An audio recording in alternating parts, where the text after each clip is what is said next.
Chapter 8. Importance of Human Birth, Sai Baba begging food, Baija Bhai's service, Sai Baba's dormitory, his affection for Kushal Chand.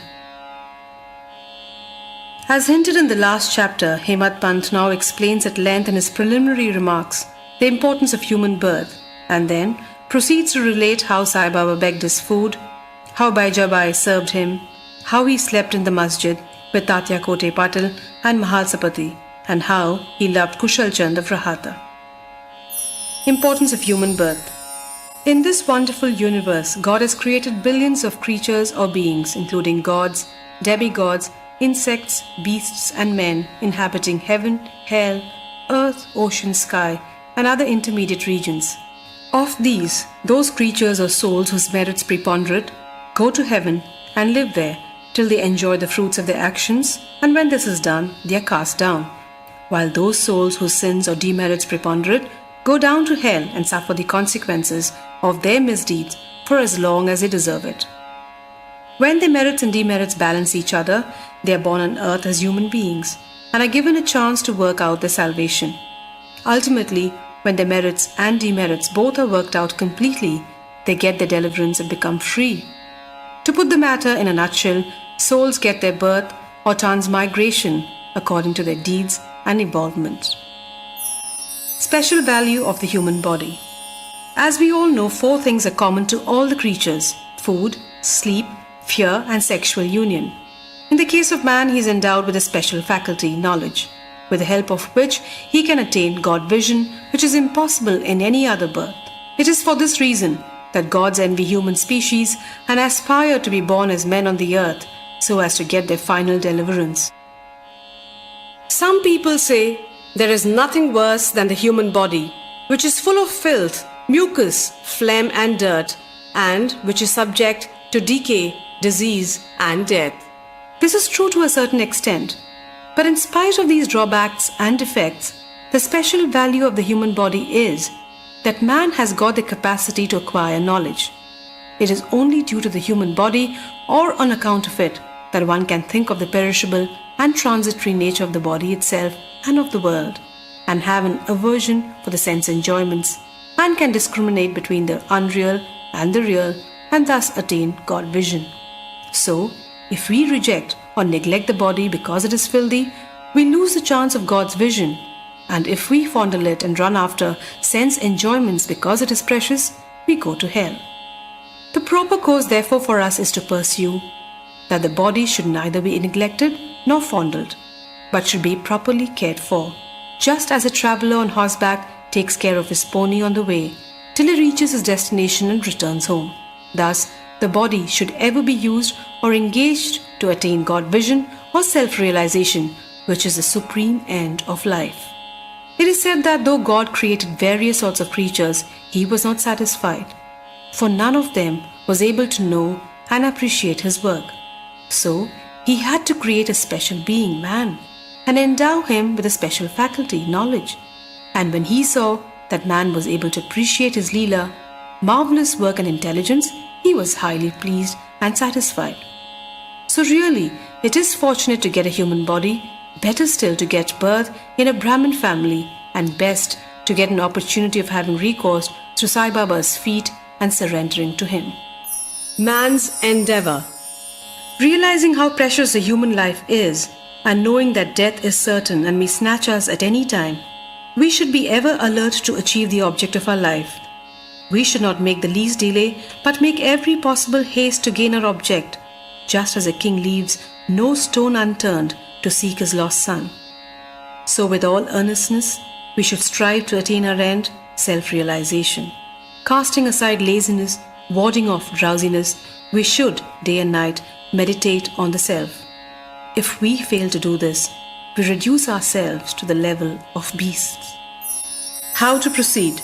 The most effective and speedy way to gain our object is to approach a worthy saint or sage, Sadguru, who has himself attained God vision. What cannot be achieved by hearing religious discourses and study of religious texts is easily obtained in the company of such worthy souls. Just as the sun only gives light which all the stars put together cannot do, so the Sadguru alone imparts spiritual wisdom which all the sacred books and sermons cannot do. His movements and simple talks give us silent advice. The virtues of forgiveness, calmness, disinterestedness, charity, benevolence, control of mind and body, egolessness are observed by the disciples as they are being practiced in such pure and holy company. This enlightens their minds and lifts them spiritually. Sai Baba was such a sage or Sadguru. Though he acted the fakir, he was always engrossed in the self. He always loved all beings in whom he saw God or divinity. By pleasures, he was not elated. He was not depressed by misfortunes. A king and a pauper were the same to him. He, whose glance would turn a beggar into a king, used to beg his food from door to door in Shirdi. And let us now see how he did that. Baba begging food. Blessed are the people of Shirdi in front of whose houses Baba stood as a beggar and called out, "Oh my, give me a piece of bread," and spread out his hand to receive the same. In one hand he carried a tin pot and the other a jholi, a rectangular piece of cloth. He daily visited certain houses and went from door to door. Liquid or semi-liquid things such as soup, vegetables, milk or buttermilk were received in the tin pot, while cooked rice, bread and solid things were taken in the jholi. Baba's tongue knew no taste as he had acquired control over it. So how could he care for the taste of the different things mixed up together? Whatever things he got in his jholi and in the tin pot were mixed together and partaken by Baba to his heart's content. Whether particular things were tasty or otherwise was never noticed by Baba, as his tongue was devoid of the sense of taste altogether. Baba begged till noon, but his begging was very irregular. Some days he went a few rounds, on other days up to 12 in the afternoon. The food thus collected was kept in a kundi, earthen pot. Dogs, cats, crows freely ate from it, and Baba never drove them away. The woman who swept the floor of the masjid took some 10 to 12 pieces of bread to her house, and nobody prevented her from doing so. How could he, who even in dreams never warded off cats and dogs by harsh words and signs, refuse food to poor, helpless people? Blessed indeed is the life of such a noble person. People in Shirdi took him in the beginning for a mad fakir. He was known in the village by this name. How could one who lived on alms by begging a few crumbs of bread be revered and worshipped? But this fakir was very liberal at heart, detached and charitable. Though he looked restless from outside, he was firm and steady inside. His way was inscrutable. Still in that small village, there were a few kind and blessed people who recognized and regarded him as a great soul. One such instance is given below. Baijabai's brilliant service. Tatya Khote's mother, Baijabai, used to go to the woods every noon with a basket on her head containing bread and vegetables. She roamed in the jungles about 3 miles, trampling bushes and shrubs in search of the mad fakir, and after finding him out, fell at his feet. The fakir sat calm and motionless in meditation, while she placed a leaf before him, spread her things, bread, vegetables, and fed him insistently. Wonderful was her faith and service. Every day she roamed at noon in the jungles and insisted Baba to partake of the lunch. Her service, upasana, by whatever name we call it, was never forgotten by Baba till the end. Remembering fully what service she rendered, Baba benefited her son significantly. Both the son and the mother had great faith in the fakir who was their god.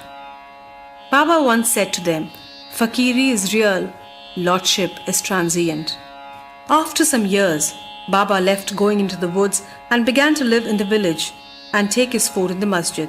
Hence, Baijabai's troubles of roaming in the jungles ended. Dormitory of Trio. Ever blessed are the saints in whose heart Lord Vasudeva dwells, and fortunate indeed are the devotees who get the benefit of the company of such saints. 2 such fortunate fellows, Tatya Khote Patil and Bhagat Mahalsapati, equally share the company of Sai Baba. Baba loved them both. These 3 persons slept in the masjid with their heads towards the east, west and north, and with their feet touching one another at the center. After spreading their beds, they lay on them chit-chatting and gossiping till late at night. If any one of them showed any signs of sleep, others would wake him up. For instance, if Tatya began to snore, Baba at once got up and shook him from side to side and pressed his head. If it was Mahalsapati, he pulled him close, stroked his legs and patted his back. In this way, for a period of 14 years, Tatya, leaving his parents at home, slept in the masjid on account of his deep love for Baba. How happy and never to be forgotten were those days. How to measure that love and how to value the grace of Baba. After the passing away of his father, Tatya took charge of the household affairs and began to sleep at home. Kushal Chand of Rahata. Baba loved Ganpat Kote Patil of Shirdi. He equally loved Chandrabhan Seth Marwadi of Rahata. After the demise of this Seth, Baba loved his nephew Kushal Chand equally or perhaps more and looked after his welfare day and night. Sometimes in a bullock cart, at other times in a tonga with intimate devotees, Baba went to Rahata. People of that village would come out with band and music and receive Baba at the gate of the village and prostrate before him.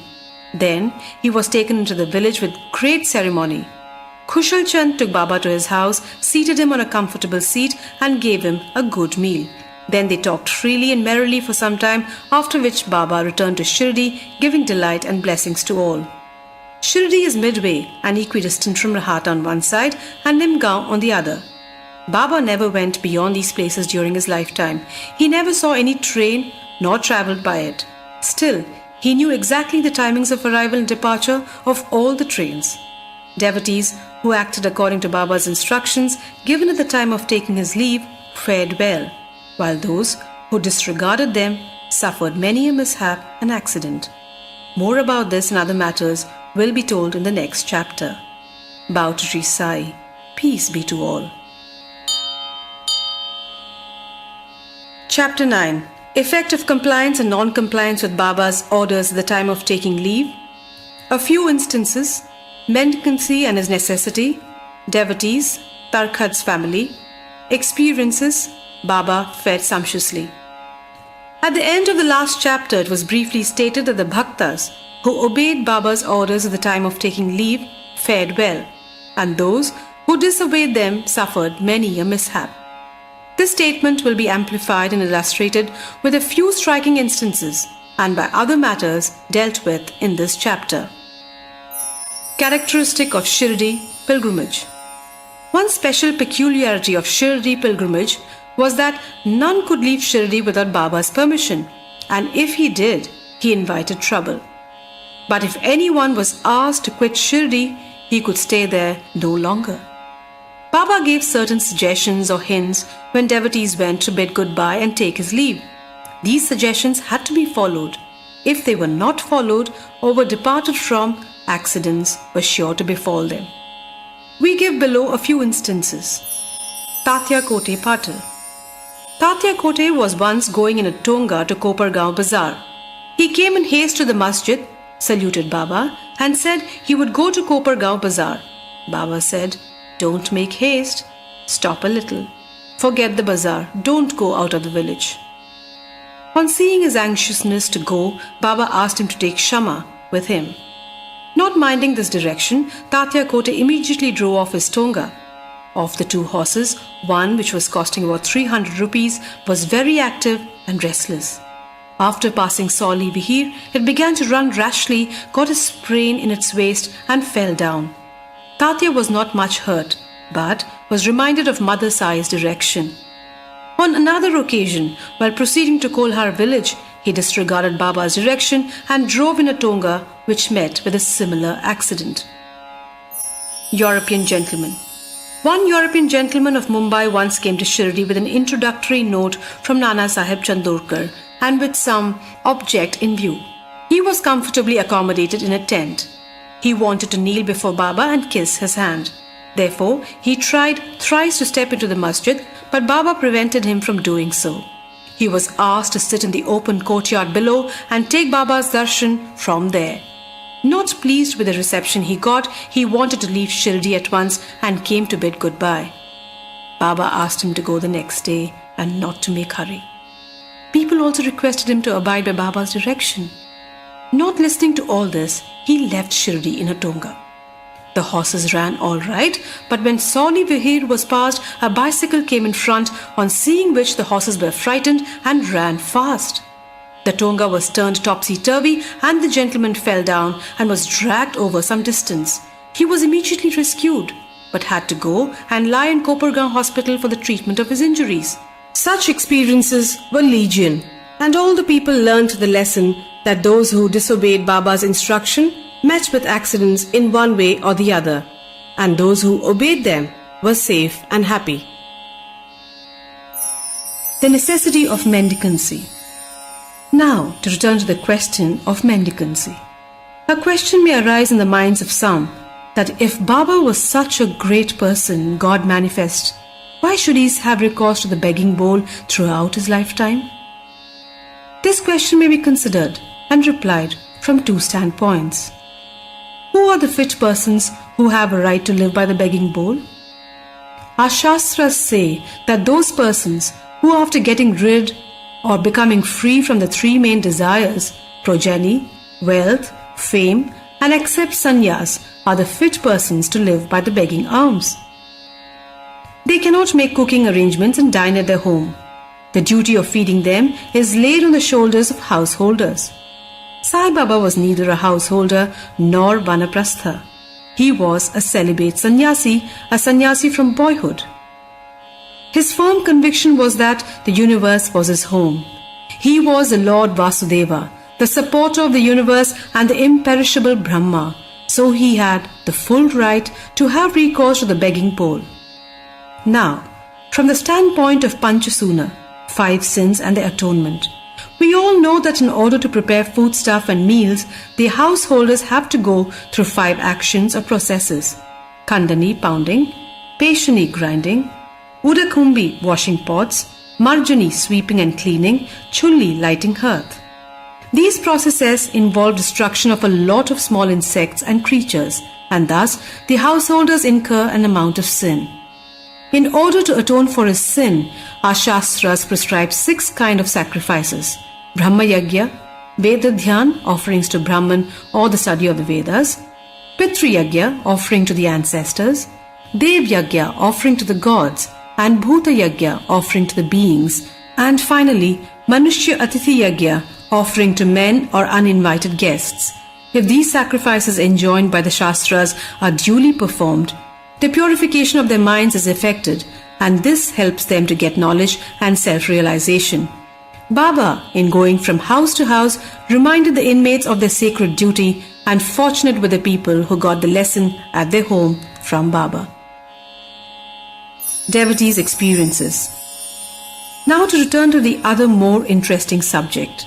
Lord Krishna has said in the Bhagavad Gita, "Whosoever devoutly offers to me a leaf, a flower, or a fruit, or water, of that pure-hearted man, I accept that pious offering."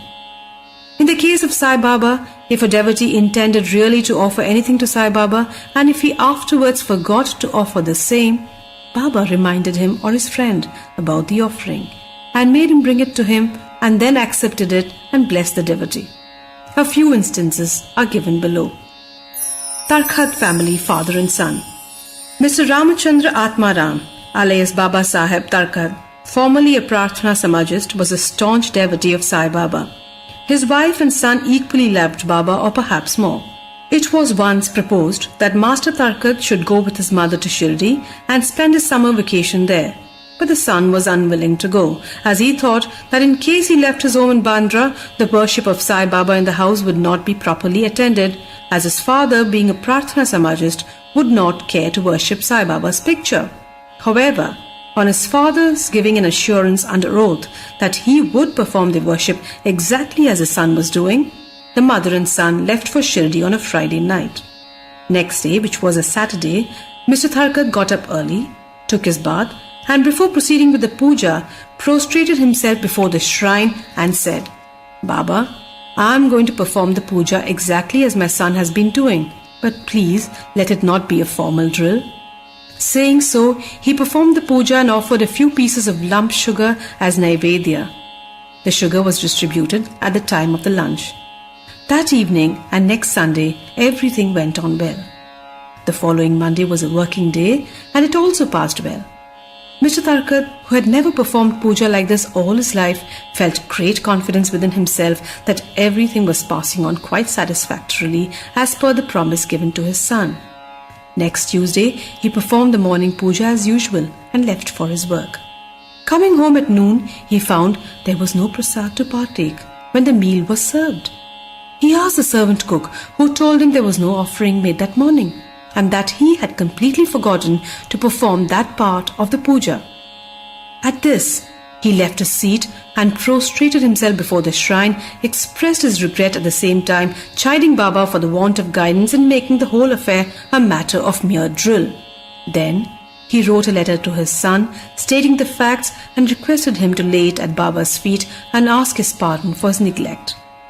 This happened in Bandra on Tuesday noon. At about the same time, when the noon aarti was about to commence in Shirdi, Baba said to Mrs. Tharkad, "Mother, I had been to your house in Bandra with a view to have something to eat. I found the door locked. I somehow got an entry and found to my regret that Bhau had left nothing to eat for me, so I have returned unappeased." The lady did not understand this, but the son, who was close, understood the whole thing, that there was something wrong with the puja in Bandra, and he therefore requested Baba to permit him to go home. Baba refused this, but allowed him to perform puja there. Then the son wrote a letter to his father, stating all that took place in Shirdi and implored his father not to neglect the puja at home. Both these letters crossed each other and were delivered to the respective parties the next day. Is this not wonderful? Mrs. Tharkad.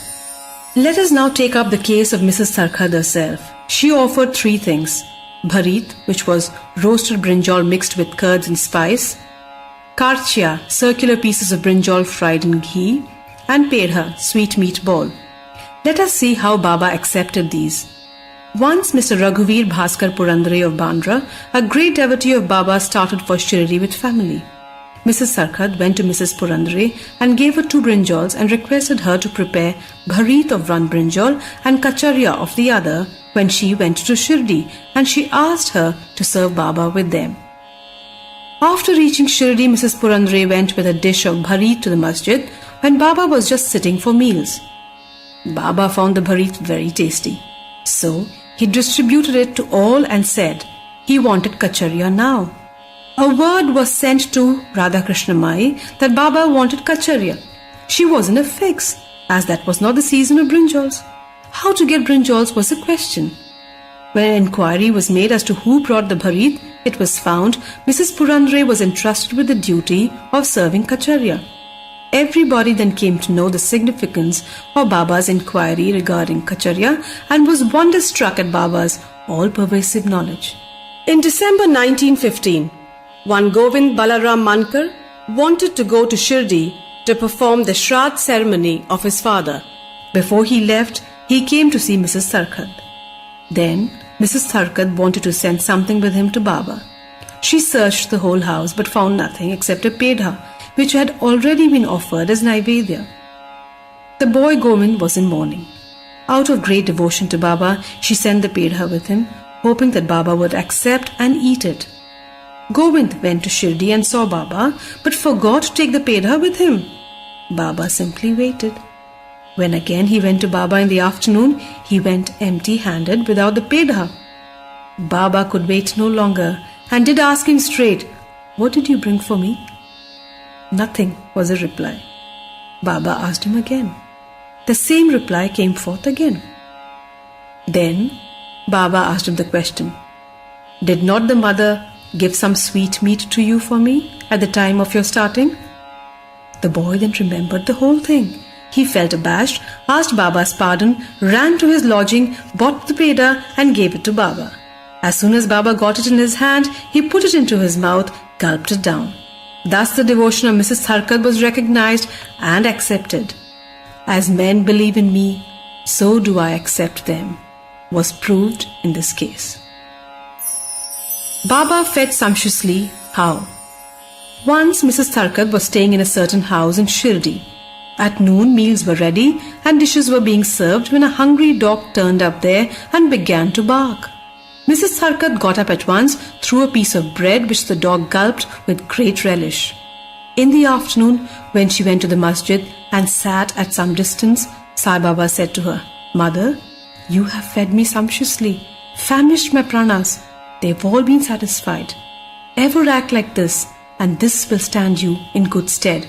Sitting in this masjid, I shall never speak untruth. Take pity on me like this. First give bread to the hungry, and then eat yourself. Note this well.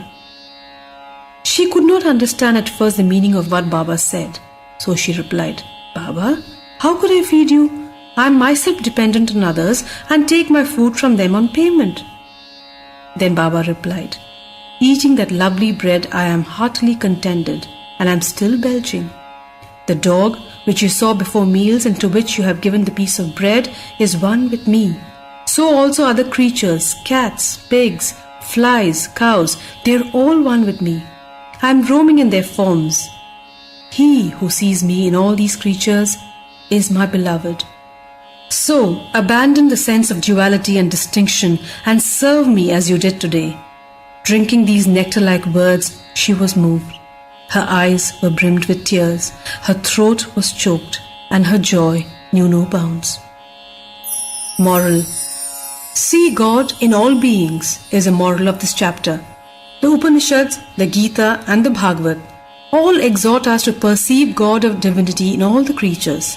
By the instance given at the end of this chapter and other numerous to mention, Sai Baba has practically demonstrated to us how to put the Upanishad teachings into practice. In this way, Sai Baba stands as the best exponent or teacher of the Upanishad doctrines. Bow to Sri Sai. Peace be to all. Chapter 10. Sai Baba's mode of life, his sleeping plank, his stay in Shirdi, his teachings, his humility, Nanavali, the easiest path. Remember Sai Baba always with love, for he was ever engrossed in doing good to all and always abided in his self. To remember him only is to solve the riddle of life and death. This is the best and easiest of sadhanas, as it involves no expenditure. A little exertion here brings great rewards.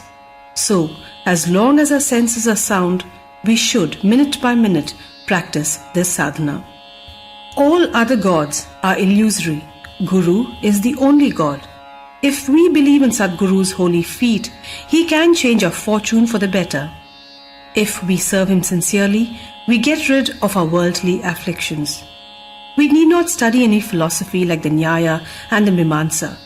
As we trust the boatsman in crossing rivers and seas, so we have to trust our Sadguru in getting over the ocean of worldly existence. The Sadguru looks to the intense feeling and devotion of his devotees and endows them with knowledge and eternal bliss. In the last chapter, Baba's mendicancy and devotees' experiences and other subjects were dealt with. Let the readers now hear where and how Baba lived, how he slept, and how he taught. Baba's wonderful bedstead.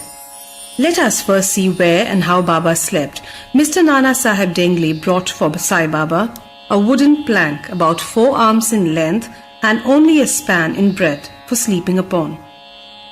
Instead of keeping the plank on the floor and then sleeping on it, Baba tied it like a swing to the rafters of the masjid with old shreds or rags and commenced to sleep upon it. The rags were so thin and worn out that it was a wonder how they could bear or support the weight of the plank itself, leave alone the weight of Baba. But somehow or the other, it was Baba's sheer leela that the worn-out rags did sustain the plank along with the weight of Baba on it. On the 4 corners of this plank, Baba lighted panatis or earthen lamps, one at each corner, and kept them burning the whole night. It was a sight for the gods to see Baba sitting or sleeping on this plank. It was a wonder to all how Baba got up and down the plank. Out of curiosity, many curious observers kept watching the process of mounting and dismounting, but no one succeeded. As crowds began to swell to detect this wonderful feat, Baba one day broke the plank into pieces and threw it away. Baba had all the 8 Mahasiddhis at his command. He neither practiced nor craved for them. They came to him naturally as a result of his spiritual perfection. Manifestation of Brahma. Though Sai Baba looked like a man, 3 cubits and a half in length, Still, he dwelt in the hearts of all. Inwardly, he was unattached and indifferent, but outwardly, he longed for mass welfare. Though inwardly an abode of peace, he looked outwardly restless. Inwardly, he had the state of Brahma. Outwardly, he seemed engrossed in the world. Sometimes he looked on all with affection, and at times he threw stones at them. Sometimes he scolded them, while at times he embraced them and was calm, composed, tolerant and well-balanced. He always abided and was engrossed in the self, and was well disposed towards his bhaktas. He always sat in one asana and never travelled. His satka was a small stick, which he always carried in his hand. He was calm and thought-free. He never cared for wealth and fame and lived on begging. Such a life he led. He always uttered Allah Malik. Entire and unbroken was his love for the bhaktas.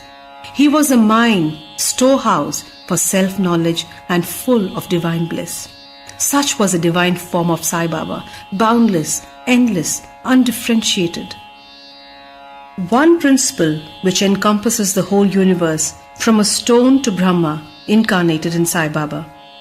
The really meritorious and fortunate people got this treasure grove in their hands, while those people who, not knowing the real worth of Sai Baba, took him to be a mere human being, were indeed unfortunate. His stay in Shirdi and probable birth date. No one knew or knows the parents and the exact date of birth of Sai Baba, but it can be approximately determined by his stay in Shirdi. Baba first came to Shirdi when he was a young lad of 16 and stayed there for 3 years. Then, all of a sudden, he disappeared for some time. After some time, he reappeared in the Nizam state near Aurangabad and again came to Shirdi with the marriage party of Chand Patil when he was about 20 years old. Then, he stayed in Shirdi for an unbroken period of 60 years, after which Baba took his Mahasamadhi in the year 1918. From this we can say the year of Baba's birth, approximately 1838 AD. Baba's mission and advice. Saint Ramdas flourished in the 17th century and fulfilled to a great extent his mission of protecting cows and Brahmins against the Yavanas. But within 2 centuries after him, the split between the two communities, the Hindus and the Muslims, widened up, and Sai Baba came to bridge that gulf. His constant advice to all was to this effect: Ram, the god of the Hindus, and Rahim, the god of the Muslims, were one and the same. There was not the slightest difference between them. Then why should the devotees fall out and quarrel amongst themselves? You ignorant folk, join hands and bring both the communities together, act sanely, and thus you will gain your object of national unity.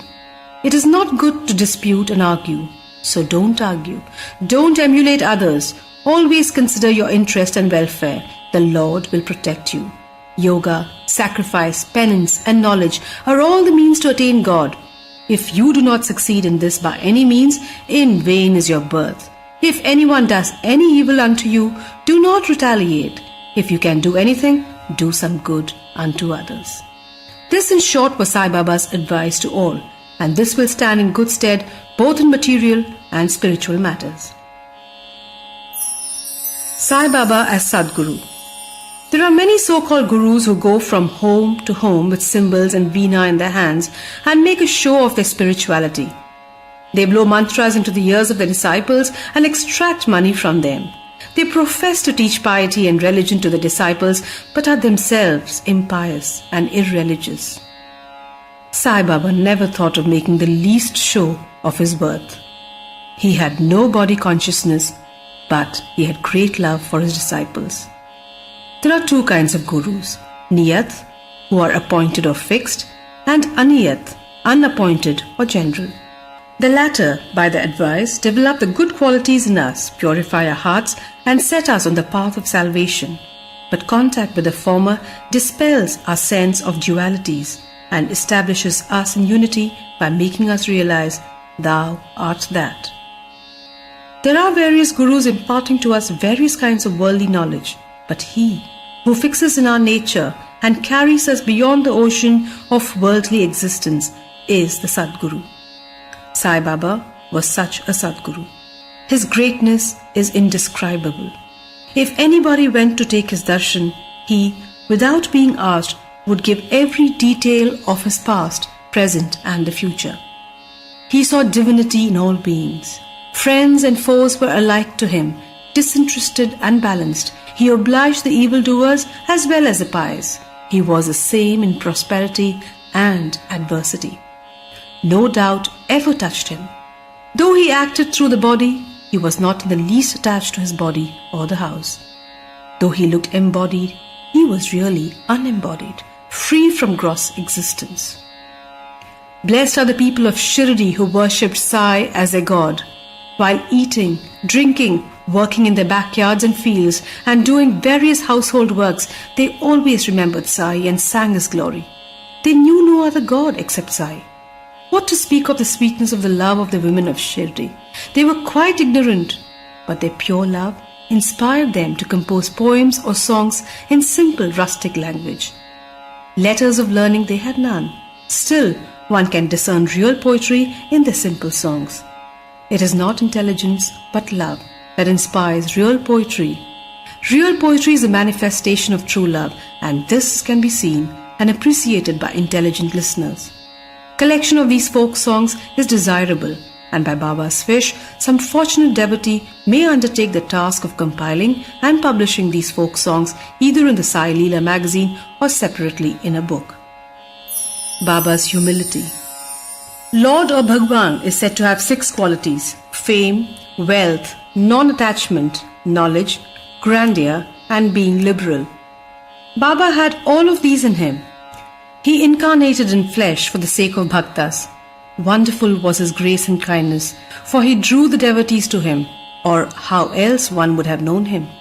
For the sake of his bhaktas, Baba spoke such words the goddess of speech could not utter. Here is a specimen. Baba spoke very humbly as follows: Slave of slaves, I am your debtor. I am satisfied at your darshan. It is a great favor that I saw your feet. I consider myself blessed thereby. What a humility this is! Though outwardly Baba seemed to enjoy sense objects, he had not the least flavor in them, not even the consciousness of enjoying them. Though he ate, he had no taste, and though he saw, he never felt any interest in what he saw. Regarding passion, he was as perfect, as celibate as Hanuman. He was not attached to anything.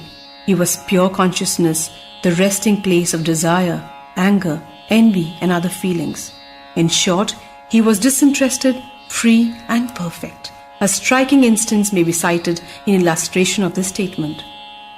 Nanavali. There was in Shirdi a very quaint and queer fellow by named Nanavali. He looked to Baba's work and affairs, and he once approached Baba, who was seated on his gaddi, and asked him to get up, as he wanted to occupy the same. Baba at once got up and left the seat which he had occupied. After sitting there a while, Nanavali got up and asked Baba to resume his seat. Baba sat down and Nanavali fell at his feet. Baba did not show the slightest displeasure in being dictated or ousted. This Nanavali loved Baba so much that he breathed his last on the 13th day of Baba's Mahasamadhi. The easiest path, hearing the stories of the saints and being in their company. Though Sai Baba acted outwardly like an ordinary man, his actions showed extraordinary wisdom and skill. Whatever he did was done for the good of his devotees. He never prescribed any asan, regulation of breathing, or any rites to his bhaktas, nor did he blow any mantra into their ears. He told them to leave off all cleverness and always remember Sai, Sai. If you did that, he said, all your shackles will be removed and you would be free. Sitting through 5 fires, sacrifices, chantings, 8-fold yoga are possible for the Brahmins only, but they are of no use to the other classes. The function of the mind is to think. It cannot remain without thinking for a minute. If you give it a sense object, it will think about it. If you give it to Guru, it will think about the Guru. You have heard most attentively the grandeur of Sai. This is a natural remembrance of Sai. Hearing the stories of the saints is not so difficult as the other sadhanas mentioned above. They remove all fear of this sansar and take you onto the spiritual path. So listen to these stories, meditate on them and assimilate them. You may do or attend to your worldly duties, but give your mind to Sai and his stories, and then he's sure to bless you. This is the easiest path. But why do not all take to it? The reason is that, without God's grace, we do not get the desire to listen to the stories of saints. With God's grace, everything is smooth and easy. Hearing the stories of the saints is in a way keeping their company. The importance of the company of the saints is very great. It removes our body consciousness and egoism, destroys completely the chain of our birth and death, cuts all the knots of the mind and takes us to God, who is pure consciousness. It certainly increases our non-attachment to sense objects and makes us quite indifferent to pleasure and to pain, and leads us onward to the spiritual path. If you have no other sadhana such as uttering God's name, worship or devotion, but if you take refuge in them wholeheartedly, the saints will carry you across the ocean of worldly existence. It is for this reason that the saints manifest themselves in this world. Even sacred rivers such as the Ganges, Godavari, Krishna and Kaveri, which wash away the sins of the world, desire that the saints should come to them for a bath and purify them. Such is the grandeur of the saint. It is an account of the store of merit and past births that we have attained the feet of Sai Baba. We conclude this chapter with meditation on Sai's form. He, the graceful and handsome Sai, standing on the edge of the masjid and distributing udi to each and every bhakta with a view to his welfare. He who thinks the world is an illusion and who is ever engrossed in supreme bliss. Before him, we humbly prostrate ourselves. Bow to Sri Sai. Peace be to all. Sadguru Sai Baba, Dwarakamai Baba, Sadguru Sai Baba, Shirdi Sai Baba, Sadhu Jeevan Samrakshana Sai Mohan Ram, Anath Rakshaka Padbandhava Sai Mohan Ram, Sadhu Jeevan Samrakshana Sai Mohan Ram, Anath Rakshaka Padbandhava Sai Mohan Ram, Nagashayana Yoga Bharana Sai Mohan Ram, Nagashayana Yoga Bharana Sai Mohan Ram, Nitya Nirmal Vimal Sundar Sai Mohan Ram, Nitya Nirmal Vimal Sundar Sai Mohan Ram, Sadguru Sai Baba, Dwarakamai Baba, Sadguru Sai Baba, Shirdi Sai Baba. Chapter 11. Sai, a Sagun Brahma. Dr. Pandit's worship. Haji Siddiq Falke. Control over the elements. Let us now in this chapter describe the manifested Brahma Sai as to how he was worshipped and how he controlled the elements. Sai, a Sagun Brahma. There are two aspects of God or Brahma, the unmanifested Nirgun and the manifested Sagun.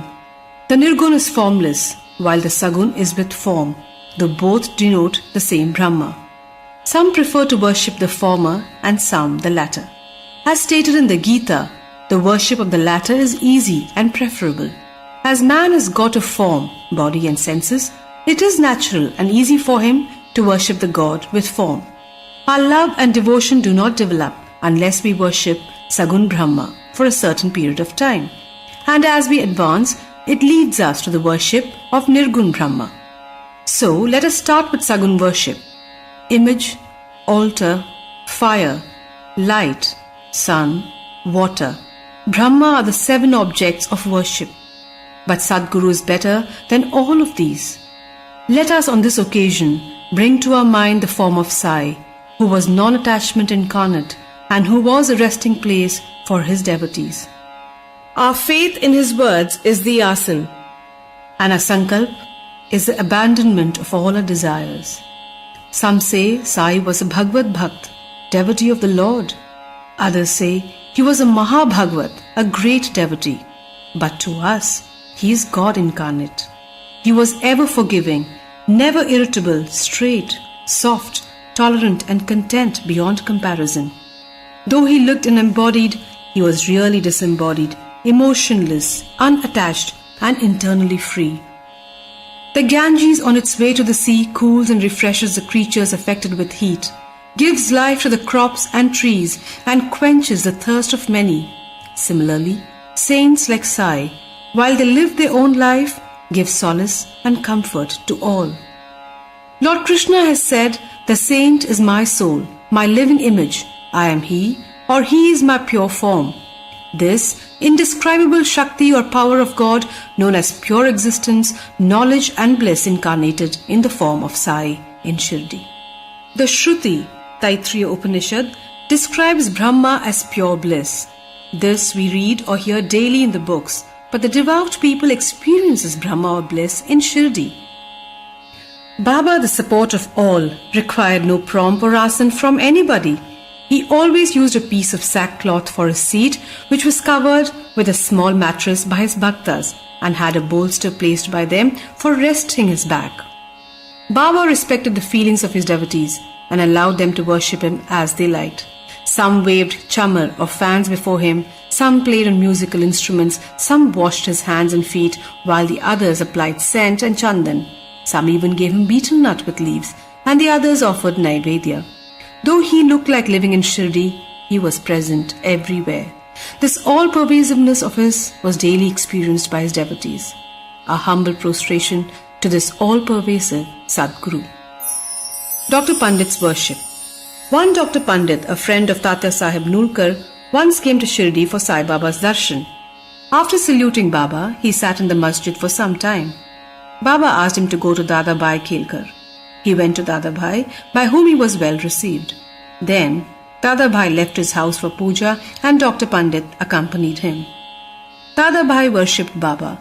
Nobody until then dared to apply sandal paste to Baba's forehead. Only Mahal Sapati used to apply to his throat. But this simple-hearted Dr. Pandit took Dada Bhai's dish containing puja materials and taking chandan out of it, drew a tripund, 3 horizontal lines on Baba's forehead. To the surprise of all, Baba kept silent without uttering a single word.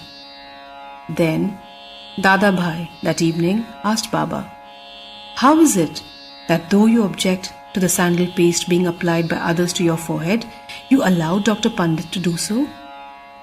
Baba replied, Dr. Pandit believed him to be the same as his guru, Raghunath Maharaj of Dhopeshwar, known as Kaka Puranik, and he applied the paste to his forehead as he was doing to his guru. Hence, he could not object. On inquiry, Dr. Pandit told Dada Bhai that he took Baba as his guru Kaka Puranik and realized him as the same. Hence, he marked the tripund on Baba's forehead as he did on his guru's. Though Baba allowed the devotees to worship him as they pleased, still sometimes he acted in a strange way. Sometimes he threw away the puja dish and was wrath incarnate. Then, who could approach him? Sometimes he scolded the devotees. At times he looked softer than wax, a statue of peace and forgiveness. Though he seemed to shake with anger and his red eyes rolled round, still he was internally an ocean of affection and motherly love. He would call out his devotees and say that he never knew when he was ever angry with them. If it was possible that mothers could kick their children and the sea turn back the river, he too could neglect the devotees' welfare. That he, the slave of his devotees, always stood by them and responded to them whenever they called upon him, and that he always longed for their love. Haji Siddiq Falke. There was no knowing as to when Baba would accept a devotee. That depended on his will. Siddiq Falke's story is to the point. One Muslim gentleman by name Siddiq Falke of Kalyan, after making pilgrimage to Mecca and Medina, came to Shirdi. He lived in the Chavdi facing north and sat in the open courtyard of the masjid. For 9 months, Baba ignored him and did not allow him to step into the masjid. Falke felt very sad and did not know what to do. Somebody advised him not to be disappointed, but to try to approach Baba through Shama, a close and intimate devotee of Baba. He told him that as they approached the Lord Shiva through the servant and devotee Nandi, so should Baba be approached through Shama. Falke liked the idea and implored Shama to intercede for him. Shama agreed and on a convenient occasion spoke to Baba about him thus, Baba, why don't you allow the old Haji to step into your masjid while so many persons freely come and go after taking your darshan? Why not bless him once? Baba replied, Shama, you are immature to understand these things. If the Allah does not allow, what can I do? Without His grace, who will climb into the masjid? Well, go to him and ask him whether he will come to the narrow footpath near the Barvi well. Shama went and returned with an affirmative answer. Again Baba said to Shama, ask him whether he is willing to pay me the sum of 40,000 rupees in 4 installments. Shama went and returned with the answer that he was willing to pay even 40 lakhs. Again Baba said to Shama, we are going to cut a goat in the masjid, so ask him whether he would like to have its meat haunch or testicles of the goat. Shama returned with the answer that the Haji would be happy to receive a small crumb from Baba's mud pot. Hearing this, Baba got excited and with his hands threw away the earthen jars and the mud pot and straightway advanced to the Haji and lifted his kafni up in the arms and said, why do you brag and pose yourself as an old Haji? Do you read Quran like this? You are proud of your pilgrimage to Mecca, but you do not know me. Being thus scolded, the Haji was confounded. Baba then went back to the masjid, purchased a basket of mangoes and sent them to the Haji. Then again Baba went to the Haji and taking out 55 rupees from his pocket, gave them in the Haji's hand. From then Baba loved the Haji, invited him for meals, and the Haji thereafter came into the masjid whenever he liked. Baba gave him at times some rupees and thus Haji was enrolled into Baba's darbar. Baba's control over the elements. We shall close this chapter after describing 2 incidents showing Baba's control over the elements. Once at evening time, there was a terrible storm at Shirdi. The sky was overcast with thick black clouds. The winds began to blow with great force, the clouds roared, and the lightning began to flash, and the rain started pouring in torrents. In a short time, the whole place was flooded with water. All the creatures, birds, beasts, and men got terribly frightened, and they all flocked to the masjid for shelter. There are many local deities in Shirdi, but none of them came to the rescue. So they all prayed to Baba, their God, who was fond of their devotion, to intercede and quell the storm. Baba was much moved. He came out and, standing at the edge of the masjid, addressed the storm in a loud and thunderous voice, "Stop! Stop your fury and be calm!" In a few minutes, the rains subsided. The winds ceased to blow, and the storm came to a stop. The moon rose in the sky, and the people went back home well pleased. On another occasion at noon, the fire in the dhuni began to burn brightly. Its flames were reaching the rafters above. The people who were sitting in the masjid did not know what to do. They dared not ask Baba to pour water or do anything to quench the flames.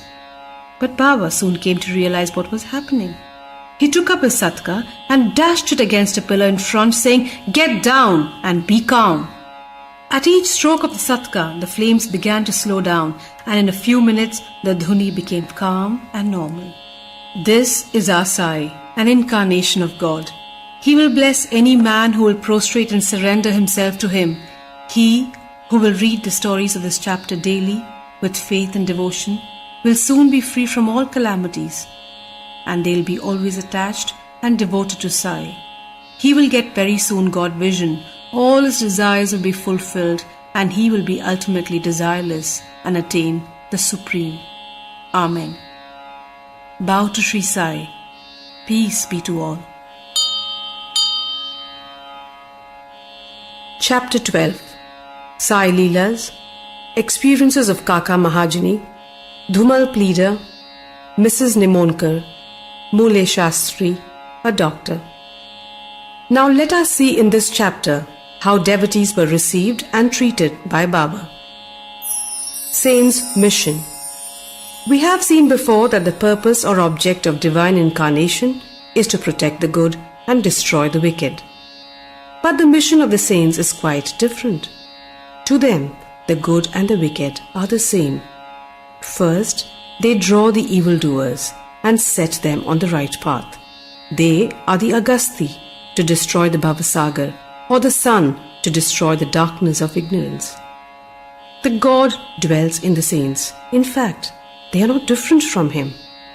Our Sai is one of these, who incarnated for the welfare of the devotees, supreme in knowledge and surrounded by divine aura. He loved all beings equally. He was unattached. Foes and friends, kings and paupers, all were the same to him. For the sake of devotees, he gave a stock of merits and was ever alert to help them. But the devotees could never approach him unless he meant to receive them. If their appointed time did not come, they did not remember Baba, and his Leelas could not reach their ears. Then how could they even think of him? Some men desired to see Sai Baba, but they did not get any opportunity of taking his darshan till his Mahasamadhi. There are many such persons whose desire for Baba's darshan was not satisfied. If these persons, believing in him, listen to his Leelas, their quest for darshan will be to a great extent satisfied by those Leelas. Even if some persons went there by sheer luck and took Baba's darshan, were they able to stay there longer? No. Nobody could go there of his own accord, and no one could stay there longer if he did not wish so. They could stay there so long as Baba permitted them to stay, and had to leave the place when asked to do so by him. So everything depended on Baba's divine will. Kaka Mahajani. Once Kaka Mahajani went to Shirdi from Mumbai. He wanted to stay there for 1 week and enjoy the Gokulashtami festival. As soon as he took Baba's darshan, Baba asked him, "So, when are you returning home?" Kaka Mahajani was rather surprised at the question, but he had to give an answer. He said he would go home when Sai Baba ordered him to do so. Then Baba said, "Go tomorrow." Baba's word was law and had to be obeyed. Kaka Mahajani therefore left Shirdi immediately. When he went to his office in Mumbai, he found his employer anxiously waiting for him. His Munim, the manager, had suddenly fallen ill, hence Kaka's presence was absolutely necessary. He had sent a letter to Kaka at Shirdi, which was then redirected to him at Mumbai. Bhaw Sahib Dhumal. Now listen to another story. Once, Bhaw Sahib Dhumal was going to Niphad for a case. On the way, he came to Shirdi, took Baba's darshan, and wanted to proceed to Niphad immediately. But Baba did not permit him to do so. He made him stay at Shirdi for a week or more. In the meanwhile, the magistrate at Niphad suffered intensely from pain in his abdomen, and the case was adjourned. Mr. Dhumal was then allowed to go and attend to his case. It went on for some months and was tried by 4 magistrates. Ultimately, Mr. Dhumal won the case and his client was acquitted. Mrs. Nimonkar. Mr. Nana Sahib Nimonkar, Watandar of Nimon, an honorary magistrate, was staying at Shirdi with his wife. Mr. and Mrs. Nimonkar were spending most of the time in the masjid with Baba and serving him. It so happened that their son fell ill at Belapur, and the mother decided with Baba's consent to go to Belapur and see her son and other relatives and stay there for a few days. But Mr. Nana Sahib asked her to return the next day. The lady was in a fix. She did not know what to do. But her God Sai came to her help. While leaving Shirdi, she went back to Baba, who was standing in front of Sate's Wada with Mr. Nana Sahib and the others. She prostrated at his feet and asked his permission to go. Baba said to her, Go quickly. Be calm and unperturbed. Stay comfortably at Belapur for 4 days. See all your relatives and then return to Shirdi. How opportune were Baba's words. Mr. Nana Sahib's proposal was overruled by Baba's decree. Mule Shastri of Nasik. An orthodox Agnihotri Brahmin of Nasik, Mule Shastri, who had studied the 6 Shastras and was well versed in astrology and palmistry, once came to Shirdi to see Mr. Bapu Sahib Bhuti, the famous millionaire of Nagpur. After seeing him, he and the others went to see Baba in the masjid. Baba brought various fruits and other things from vendors with his own money and distributed them to the people present in the masjid. Baba used to press the mango on all sides so skillfully that when he sucked it, he got all the pulp at once in his mouth and could throw away the seed. Plantains were peeled off by Baba and the pulp was distributed to the devotees while the skins were retained by Baba for himself. Mule Shastri, as a palmist, wanted to examine Baba's palm and asked him to extend his hand. Baba ignored the request and gave him 4 plantains. Then they all returned to the Vada and Mule Shastri had his bath, wore fresh clothes and started his routine duties of Agnihotra, etc. Then Baba as usual started for Lendi and said, Take some geru. Geru is a red, miry substance used to dye clothes in saffron color. Baba said, We shall today don saffron-colored clothes. No one understood what Baba meant. Then after some time, when Baba returned and preparations for the noon arti were being made, Bapu Sahib Jog asked Mule Shastri whether he would accompany him for the arti. Mule Shastri replied he would see Baba in the afternoon. Baba sat on his seat, was worshipped by the devotees, and arti commenced. Then Baba said, Get some dakshina from that new Nasik Brahmin. Bhuti himself went to the Vada to get the dakshina, and when he gave Baba's message to Mule Shastri, he was sorely perplexed. He thought in his mind, I am a pure Agnihotri Brahmin. Why should I pay dakshina? Baba may be a great saint. I am not his dependent. But since a great saint like Sai Baba was asking for dakshina through a millionaire like Bhuti, he could not refuse. So leaving his routine unfinished, he started with Bhuti for masjid. Thinking himself holy and the masjid otherwise, he remained at a distance and after joining his palms threw flowers at Baba from there. Then lo, all of a sudden, he saw not Baba, but his late Guru Gholap Swami there. He was wonderstruck. Could this be a dream? No, it was not, as he was wide awake. But how could his late Guru Gholap be there? He was speechless for some time. He pinched himself and thought again, but could not reconcile the fact of his late Guru Gholap being in the masjid. Ultimately, leaving aside all doubt, he went up, fell at his Guru's feet, and then stood there with folded hands. Other people sang Baba's Aarti, while Mule Shastri chanted loudly his Guru's name. Then, casting off all pride of caste and sacredness, he fell at his Guru's feet and closed his eyes. When he got up and opened his eyes, he saw Baba asking for dakshina.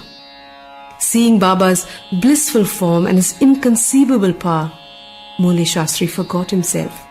He was extremely pleased. His eyes were full of tears of joy. He again saluted Baba and gave the dakshina. He said that his doubt was removed and he saw his own Guru. On seeing this wonderful Leela of Baba, all the people, including Mule Shastri, were much moved and they realized the meaning of Baba's words, Bring Geru, we shall don saffron-colored cloth. Such is a wonderful Leela of Baba. A doctor. Once a Mamlatdar came to Shirdi with a doctor friend of his. The doctor said his deity was Ram and that he would not bow before a Muslim and so he was unwilling to go to Shirdi. The Mamlatdar replied that nobody would be forced to bow down, so he should come and give the pleasure of his company. Accordingly, they reached Shirdi and went to the masjid for Baba's darshan. All were wonderstruck to see the doctor going ahead and saluting Baba. They asked him how he forgot his resolve and bowed down to a Muslim. The doctor replied that he saw his beloved deity Ram on the seat and he therefore prostrated himself before him. Then, as he began saying this, he again saw Sai Baba there. Being dismayed, he again said, "Is this a dream? How could he be a Muslim? He is a great Yoga Sampann avatar." Next day, he made a vow and began to fast. He stayed away from the masjid, resolving not to go there until Baba blessed him. 3 days passed, and on the 4th day, a close friend of his from Khandesh turned up, and with him he went to the masjid for Baba's darshan. After the salutation, Baba asked him whether anybody had gone to call him, so he had come. Hearing this vital question, the doctor was moved. The same night, he was blessed by Baba, and he experienced the bliss supreme in his sleep. Then he left for his town, where he remained in the same state for a fortnight. Thus, his devotion for Baba increased manyfold. The moral of all these stories mentioned above, especially that of Mule Shastri, is that we should have firm faith in our Guru and no one else. More Leelas of Sai Baba will be described in the next chapter. Bow to Sri Sai. Peace be to all. Chapter 13. More Sai Leelas. Diseases cured. Bhimaji Patil, Bala Shimpi, Bapu Sahib Bhuti, Alandi Swami, Kaka Mahajani, Dattopant of Harda. The inscrutable power of Maya. Baba's words were always short, deep, full of meaning, effective and well balanced. He was ever content and never cared for anything. He said, "Though I am a fakir, have no house or wife, and though leaving off all care, I stay at one place. The inevitable Maya teases me often. Though I forget myself, she cannot forget me. She always envelops me. This Maya of the Lord harasses even Lord Brahma and others. Then what to speak of a poor fakir like me? Those who take refuge in the God will be freed from her clutches with His grace." In such terms, Baba spoke about the power of Maya. Lord Sri Krishna has said to Uddhava in the Bhagavad that the saints are his living forms. And see what Baba has said for the welfare of his devotees. "Those who are fortunate and whose demerits have vanished, take to my worship. If you always say Sai, Sai, I shall take you over the 7 seas. Believe in these words, and you will certainly be benefited. I do not need any paraphernalia of worship, either 8-fold or 16-fold. I rest there where there is full devotion." Now listen to what Sai did for the welfare of those who surrendered themselves to him. Bhimaji Patil. One Bhimaji Patil of Narayangaon, Taluka Junnar, district Pune, suffered in the year 1909 from a severe and chronic chest disease, which ultimately developed into tuberculosis. He tried all sorts of paths, but to no effect. Losing all hope, he ultimately prayed to God, "O Lord Narayan, help me now." It is a well-known fact that when our circumstances are well, we do not remember God. But when calamities and adversities overtake us, we are reminded of Him. So, Bhimaji now turned to God. It occurred to him that he should consult Mr. Nana Sahib Chandorkar, a great devotee of Baba, in this regard. So he wrote to him a letter giving all the details of his malady and asking for his opinion. In reply, Mr. Nana Sahib wrote to him that there was only one remedy left, and that was to have recourse to Baba's feet. Relying on Mr. Nana Sahib's advice, he made preparations for going to Shirdi. He was brought to Shirdi and taken to the masjid and placed before Baba. Mr. Nana Sahib and Shama were present there, and Baba pointed out that The disease was due to the previous evil karma and was not disposed to interfere. But the patient cried out in despair that he was helpless and sought refuge in him as he was his last hope and prayed for mercy. Baba's heart melted and he said, "Stay, cast off your anxiety. Your sufferings have come to an end. However oppressed and troubled one may be, as soon as he steps in the masjid, he is on the pathway to happiness. The fakir here is very kind and he will cure the disease and protect all with love and kindness." The patient used to vomit blood every 5 minutes. But there was no vomiting in the presence of Baba. From the time Baba uttered the words of mercy, the malady took a favorable turn. Baba asked him to stay in Bhima Bai's house, which was not a convenient and fit place. But Baba's order had to be obeyed. While he was staying there, Baba cured him by 2 dreams. In the first dream, he saw himself as a boy, suffering the severe pain of a flogging which he received for not reciting his poetry lesson before his class master. In the second dream, someone caused him intense pain by rolling a stone up and down over his chest. With the pain thus suffered in dream, his cure was complete and he went home. He then often came to Shirdi, gratefully remembering what Baba did for him and prostrated before him. Baba also did not expect anything from devotees but remembrance, unswerving faith and devotion. People in Maharashtra always celebrate Satyanarayan Puja in their homes every fortnight or month. But it was this Bhimaji Patil who started a new Sai Satyavrata Puja instead of Satyanarayan Vrata Puja in his house when he returned to his village. Bala Ganpat Shimpi. Another devotee of Baba by name Bala Ganpat Shimpi suffered much from a malignant type of malaria. He tried all sorts of medicines and decoctions but in vain. The fever did not reduce at all and he ran to Shirdi and fell on Baba's feet. Baba gave him a strange recipe, in this case as follows. Give a black dog some morsels of rice mixed with curd in front of the Lakshmi temple. Bala did not know how to execute this recipe, but no sooner he went home, he found rice and curd. After mixing them together, he brought the mixture near the Lakshmi temple when he found a black dog waving its tail. He placed the curd and rice before the dog. The dog ate it, and strange to say, Bala got rid of his malaria. Bapu Sahib Bhuti. Shriman Bapu Sahib Bhuti suffered once from dysentery and vomiting. His cupboard was full of patent drugs and medicines, but none of them had any effect.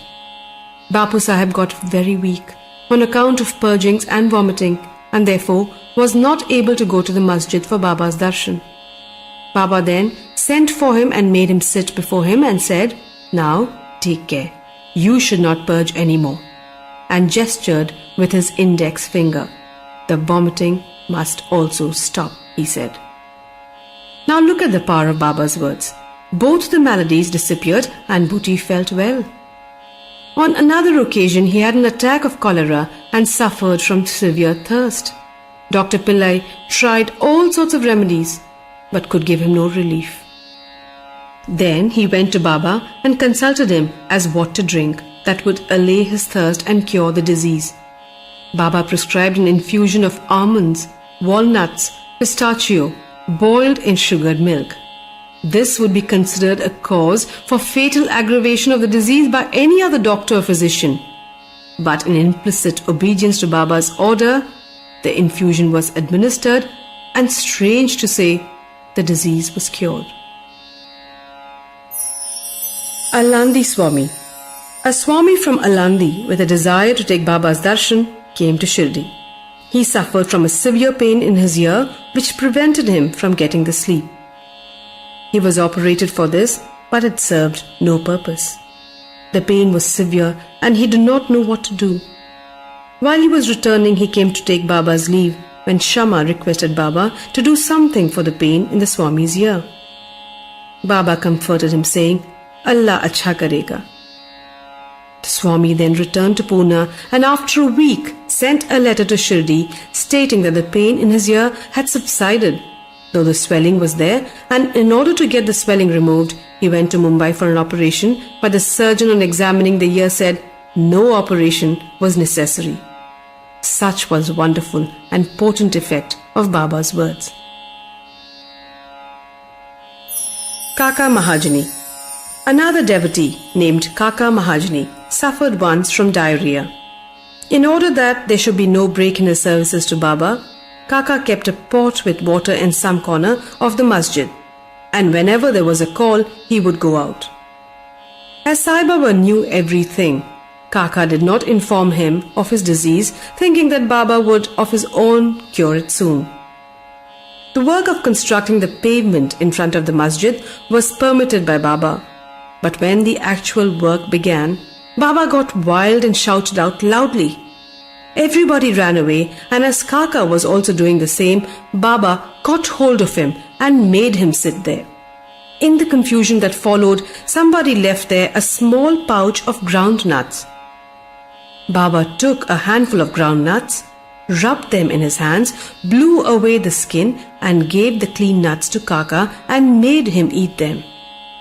Scolding and cleaning the nuts and making Kaka eat them went on simultaneously. Baba himself ate some of them. Then, when the nuts were finished, Baba asked him to fetch water as he felt thirsty. Kaka went and brought a pitcher full of water. Baba drank some water and made Kaka also drink it. Baba declared, "Now your diarrhea has stopped, and you may attend to the work of the pavement." In the meanwhile, other persons who had run away returned and started the work, and Kaka, whose motions had stopped, also joined them. Are groundnuts medicines for diarrhea? According to current medical opinion, groundnuts would aggravate the disease and not cure it. The true medicine in this, as in other cases, was Baba's word. Dattopant of Harda. A gentleman from Harda by name Dattopant suffered from stomachache for about 14 years. None of the remedies gave him any relief. Then, on hearing Baba's fame that he cures diseases by sight, he ran to Shirdi and fell at Baba's feet. Baba looked at him and gave him his blessings. When Baba placed his hand on his head, and when he got Baba's udi with blessings, he felt relieved and there was no further trouble about the malady. Towards the end of this chapter, 3 cases are cited in footnotes. Madhavrao Deshpande suffered from piles. Baba gave him decoction of sonamukhi, which is senna pods. This relieved him. Then, after 2 years, the trouble recurred, and Madhavrao took the same decoction without consulting Baba. The result was that the disease aggravated, but later on was cured by Baba's grace. Kaka Mahajani's elder brother, Gangadhar Pant, suffered for many years from stomach pain. Hearing Baba's fame, he came to Shirdi and requested Baba to cure him. Baba touched his belly and said, "God will cure." From that time, there was no stomach pain and he was completely cured. Nana Sahib Chandorkar also once suffered from acute stomach pain. He was restless the whole day and night. Doctors administered syringes which produced no effect. Then he approached Baba, who told him to eat barfi mixed with ghee. This recipe gave him complete relief. All these stories show that the real medicine that cured the various diseases permanently was Baba's word and grace, and not any medicines or drugs. Bow to Sri Sai. Peace be to all.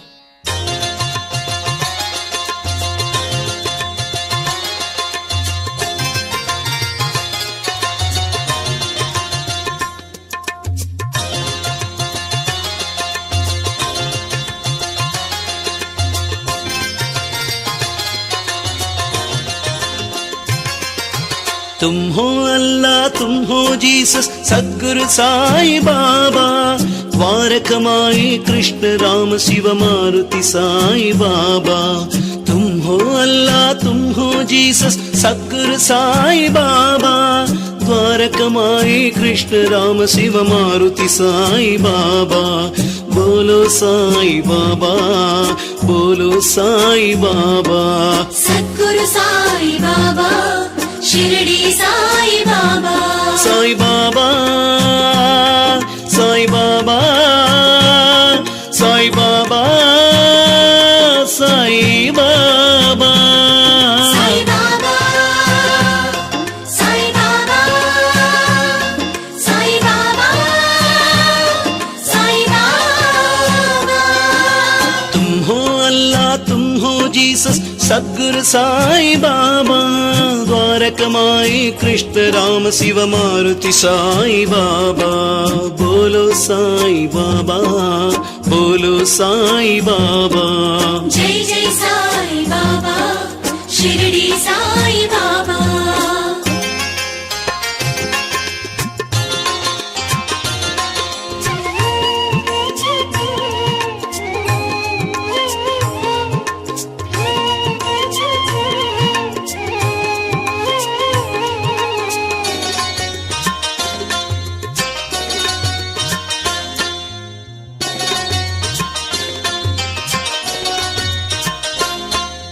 परम सुखदाय पर ब्रह्मणे श्री साई बाबा। परम सुखदाय पर ब्रह्मणे श्री साई बाबा। ज्ञान स्वरूप ज्ञान वैराग्य श्री साई बाबा। ज्ञान स्वरूप ज्ञान वैराग्य श्री साई बाबा। शरणागत वत्सल श्री साई बाबा। शरणागत वत्सल श्री साई बाबा।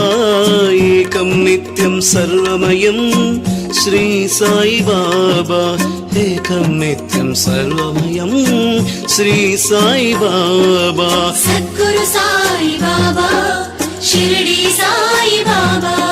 सद्गुरु साई बाबा, शिरडी साई बाबा। तुम हो अल्लाह, तुम हो जीसस, सद्गुरु साई बाबा। द्वारकमाई कृष्ण राम शिव मारुति साई बाबा। ओम साई बाबा, श्री साई बाबा। सद्गुरु साई बाबा, जय जय Sai Baba.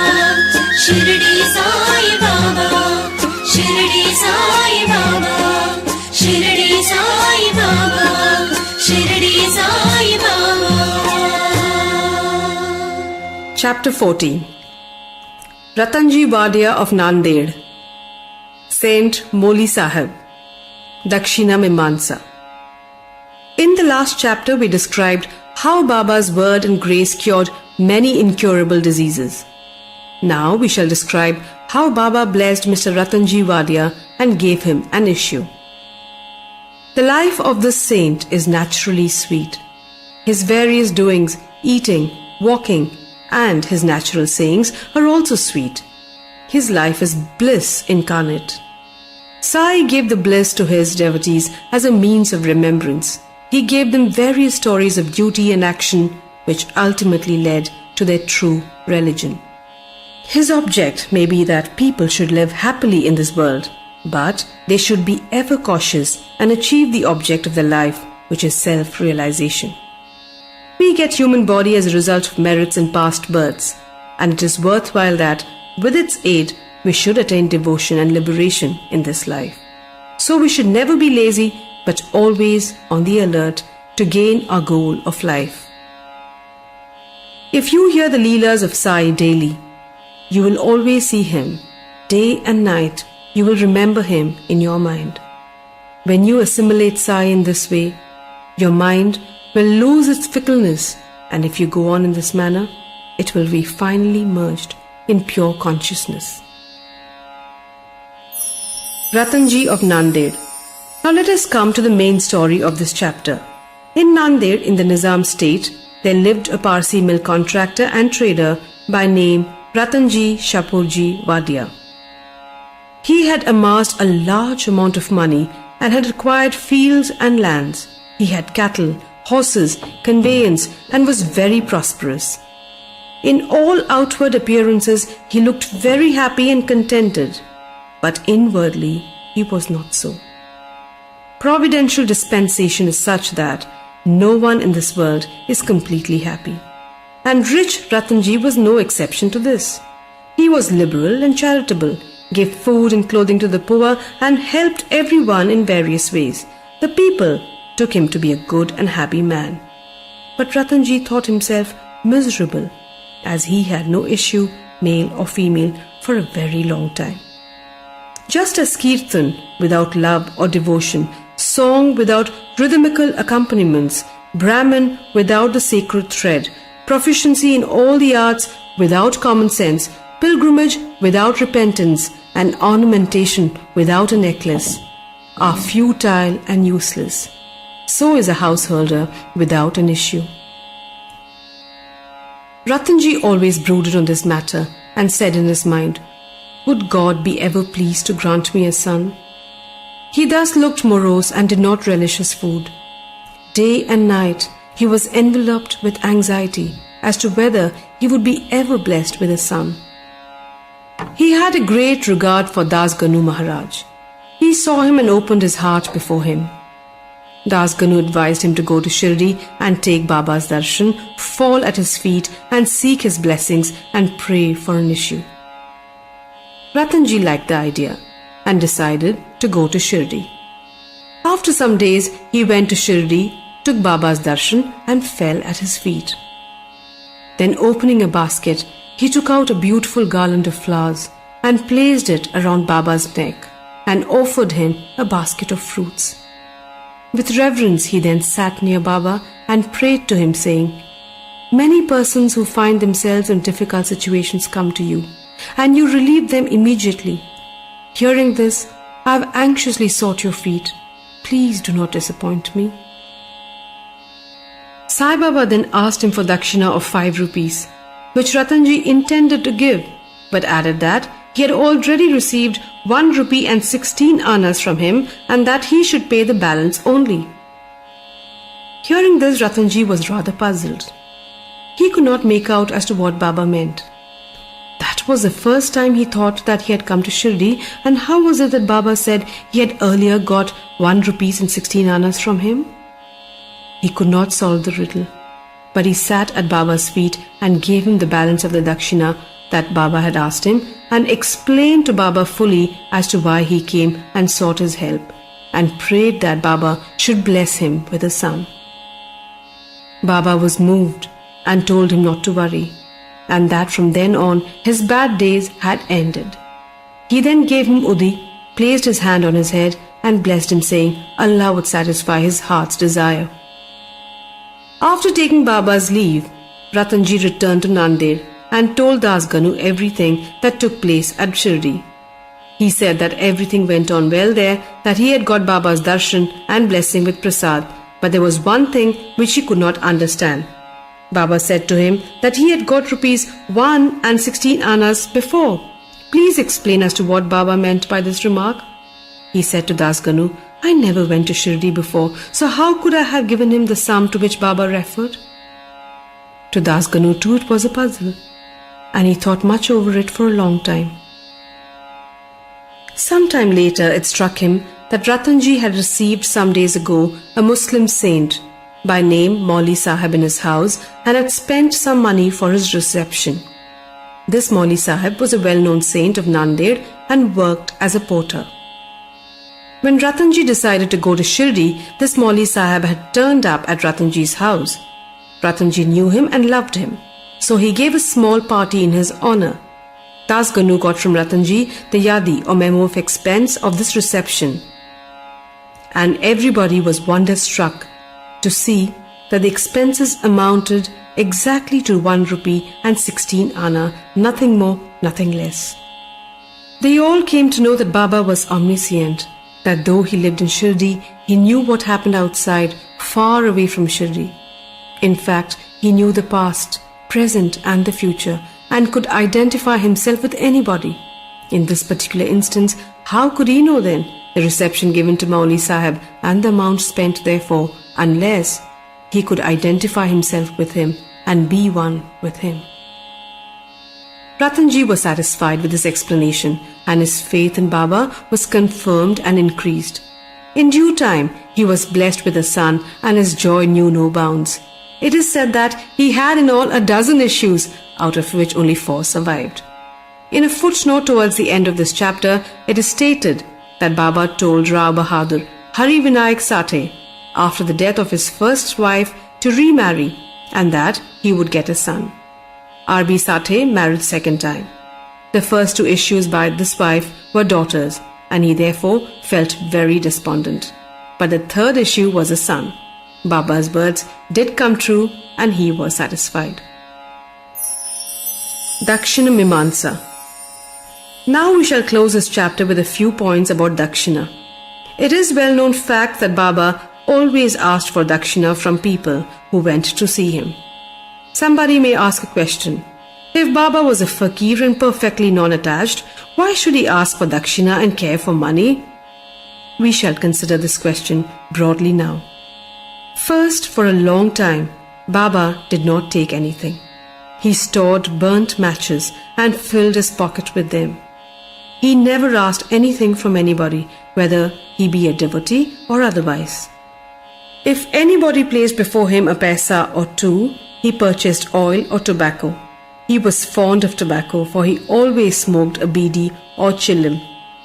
Then some persons thought they should not go to saints empty-handed, and therefore placed some copper coins before Baba. If a paisa was placed before him, he used to pocket it. If it was a 2 paisa coin, it was returned immediately. Then, after Baba's fame had spread far and wide, people began to flock in numbers, and Baba began to ask Dakshina from them. It is said in the Shruti that puja of the gods is not complete unless a golden coin is offered. If a coin was necessary in the puja of the gods, why should it be not so in the puja of the saints also? Ultimately, the Shastras laid it down that when one goes to see God, king, saint or guru, he should not go empty-handed. He should offer something, preferably money. In this connection, we may notice the precepts recommended by the Upanishads. The Brihadaranyaka Upanishad says that Lord Prajapati advised the gods, men and demons by one letter, Da. The gods understood by this letter that though they should practice Dhamma, that is self-control, the men thought or understood that they should practice Dana, that is charity. The demons understood that they should practice Daya, which is compassion. To men, charity or giving was recommended. The teacher in the Taittiriya Upanishad exhorts his pupil to practice charity and other virtues. Regarding charity, he says, give with faith, and even without it, give with magnanimity. Give with modesty, awe and sympathy. In order to teach the devotees the lesson of charity and to remove their attachment to money and thus to purify their minds, Baba extracted Dakshina from them, but there was this peculiarity. As Baba said, he had to give back 100 times more of what he received. There are many instances in which this has happened. To quote an instance, Mr. Ganpatrao Bodas, the famous actor, says in his Marathi autobiography that on Baba's pressing him often for Dakshina, he emptied his money bag before him. The result of this was, as Mr. Bodas says, in later life, he never lacked money, as it came to him abundantly. There were also secondary meanings of Dakshina, in many cases in which Baba did not want any amount.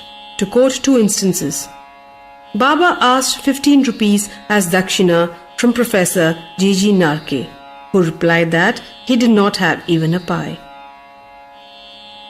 Then Baba said, I know you have no money, but you are reading Yoga Vasishtha. Give me Dakshina from that. Giving Dakshina in this case meant deriving lessons from the book and lodging them in the heart where Baba resides. In the second case, Baba asked a certain lady, Mrs. R.A. Tarkhad, to give 6 rupees as dakshina. The lady felt pained as she had nothing to give.